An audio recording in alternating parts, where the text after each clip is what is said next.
children need to see themselves in the adults that are mentoring them. And so using the Bahamian Creole gave them an opportunity to feel comfortable in their expressions.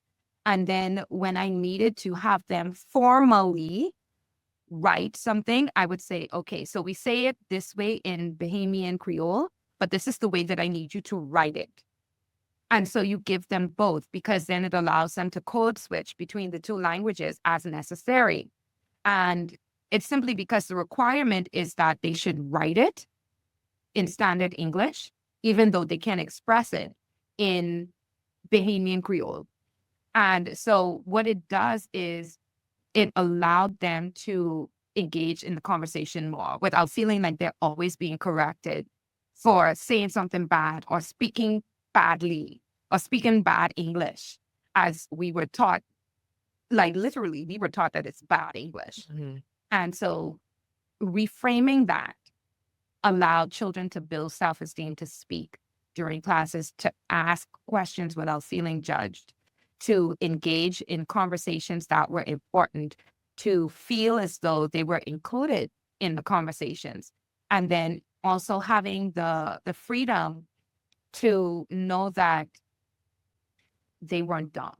Mm. I I think that's, for me, that's the most important thing.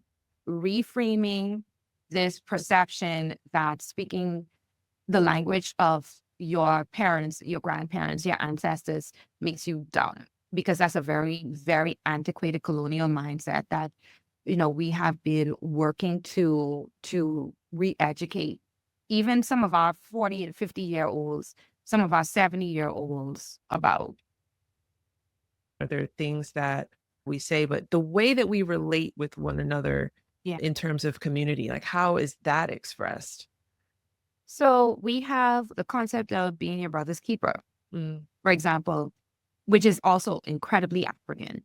It's, you have the concept of the village. In Christianity, we call it being your brother's keeper. We call it looking out for communities. We look at the way that the early church looked out for the widows. They looked out for the homeless. They looked out for the orphaned children. They pooled resources. And we see that in the communities that we serve. We see that in the sororities that are here and fraternities, Black Greek letter organizations, to be specific, in the Bahamas. We see that in the work of the Masons, the Freemasonry that's there.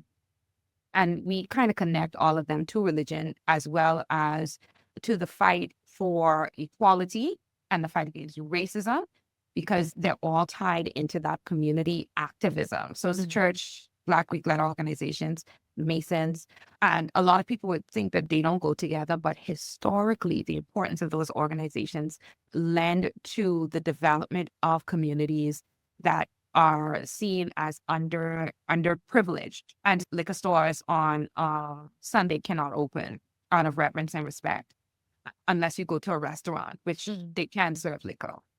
I've also mentioned that some of our heads of agreements require that there's a community service element that you include if you're going to establish an international company in certain parts of the Bahamas. And so you have to get back to education, which is kind of the concept of tithing. But instead of it going to God, it's going to the community. And so we see the reason for that. You can't just take and take from Bahamians and not give back to the communities that are putting monies in your pocket.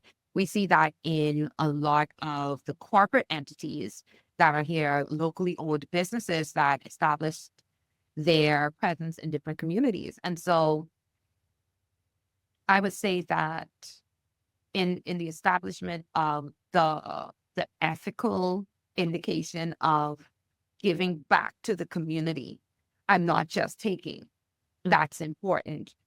In the moral value of assisting the less fortunate and providing services for them, we see that as an offshoot of Christianity. And let me just also say, there is the argument that you can get these values from other religions, which is a very true statement. However, in the Bahamas, Christianity is the foundation of that.